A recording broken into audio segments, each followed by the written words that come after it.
I used to work in the gas industry as a geologist. From 2007 to 2009, I was on a contract with a Russian company called Northgas, back when industrial relations with the UK were still fairly cordial.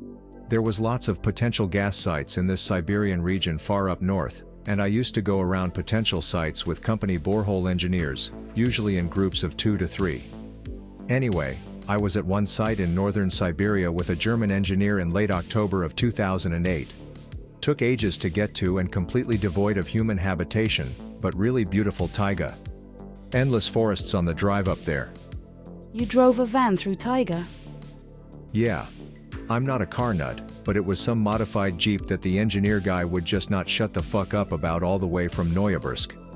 Anyway, the site we went to survey was fairly typical of what you expect in the industry at these sorts of locations: thin topsoil giving way to permeable siltstone.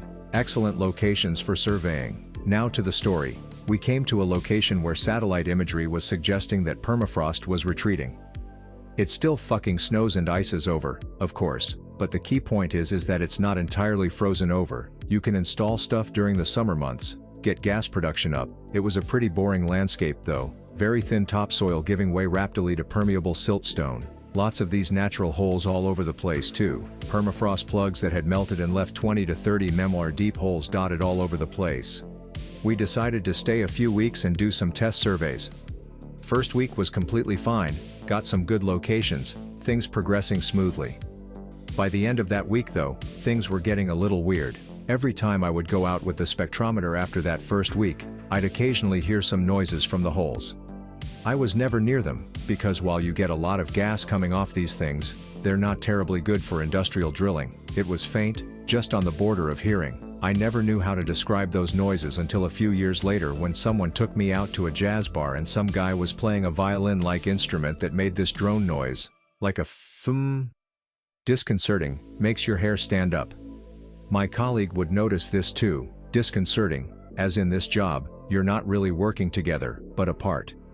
So two of us were hearing stuff out there. We were both rational people, at the time for me, at least, so we put it down to cave noises. Laugh, forget it.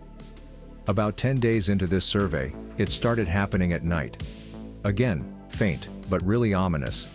That drone noise. We used to sleep in the back of the van we had brought, but even through those doors we heard it. Again, stop being stupid, it's cave noises. Laugh, have a few beers, go to sleep. It got worse from there. Day after, I found some slime stuff around one of the permafrost boreholes. Yeah, you get lichens and mosses around these things, not an issue, but this was like petroleum jelly, that really viscous stuff. I touched it and immediately regretted it. It felt a lot like pork belly fat. It was warm too, which was really disturbing, considering it was -5°C. For you Amerifags, during the day out there, bring round the German engineer to take a look, he looks troubled. For the rest of the day I was constantly on edge too. I kept looking back at the borehole too. Just to check, I kept saying to myself. Things got worse at night, that drone noise got a lot worse, but it felt, and I know that's a shit way of putting it, like it wasn't from below, but above, on the surface. My German engineer tried to laugh it off, but I could tell he was seriously disturbed by it. Just that low. Eventually we get to sleep. God knows how many hours later though, we wake up together because there is definitely something attempting to open the door handle to the passenger seat of the van. Click click click. And now that drone is right fucking outside, and it sounds a lot like gurgling. At this point we both freak the fuck out and scream like a pair of little girls. It stops. We don't sleep of the rest of the night, and it doesn't come back. Next day, as soon as we make it 9 AM, we cautiously open the doors. The entire back door is covered in this pork fat shit. The place reeks of something rotten too. Passenger door just smeared in that stuff. But the thing that made us immediately go fuck it, we're leaving, was the passenger window, which was also smeared in this gunk, had an outline on it, like something had pressed its skull into the fat stuff and left an outline. It was unmistakable, some elongated human skull, with no eye orbitals. Jelly stuff was all over the area around us too, and of fucking course, led all the way to that borehole. We got out of there very fast after that, but as we were packing that drone shit started again from that hole, and it was loud. It was guttural by this point, whatever the shit was making it was down there and close too. German guy went pretty nuts after that, just hopped in, immediately started going, equipment that was still out for methane measurements just left, didn't stop driving for the next 14 hours. I pretty much ditched my job soon after. I had no desire to be left like that again in the middle of places like that. German guy, never heard from again. He never talked about it to me anyway. I guess distance from that event makes it sound pretty prosaic. Spooky noises, slime. During that night though I was convinced I was going to die. You know how you can just know when someone or something like an animal is nice, curious or is just out to fuck you up.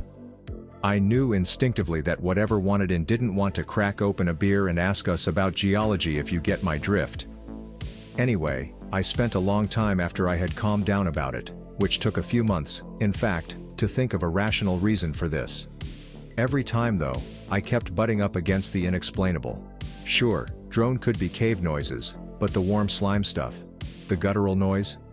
Around 2012 I got a lot into reading about frozen mammoths and the worry about viruses from the taiga that they were expecting because of climate change, and at that point I went full/Warex and said, fuck it, frozen monster.